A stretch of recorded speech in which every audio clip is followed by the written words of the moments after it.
વડોદરાના ખોડિયારનગર વિસ્તારમાં શાળાએ જતી વિદ્યાર્થિનીની છેડતીનો બનાવ સામે આવ્યો છે। આ બનાવમાં રોષે ભરાયેલા લોકોએ રોમિયોને મેથી પાક ચખાડી પોલીસના હવાલે કર્યો હતો।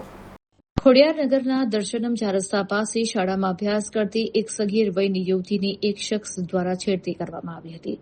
જોકે આ વખતે નરાધમ ભારે પડી ગયો હતો અને સ્થાનિક લોકોના રોષનો ભોગ બનવો પડ્યો હતો।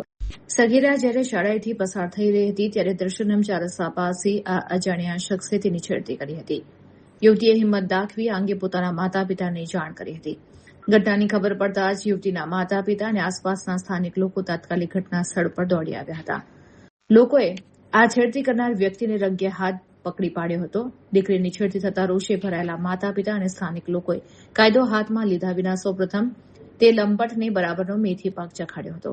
જાહેરમાં થયેલા આ અન્યાયને જોવા માટે લોકોના ટોળે ઉમટી પડ્યા હતા। દરમિયાન ભોગ બનનાર દીકરીની માતાએ સમય સૂચકતા વાપરીને તુરંત જ પોલીસ કંટ્રોલ રૂમમાં ફોન કરીને સમગ્ર ઘટનાની જાણ કરી હતી।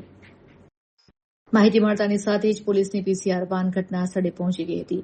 પોલીસે રોષે ભરાયેલા લોકોના ચુંગાલમાંથી છેડતી કરનાર વ્યક્તિને છોડાવી તેની અટકાયત કરી હતી। હાલ પોલીસે આ મામલે ગુનો નોંધી કાયદેસરની કાર્યવાહી હાથ ધરી છે। આ ઘટના બાદ સમગ્ર વિસ્તારમાં ચકચાર મચી ગઈ છે।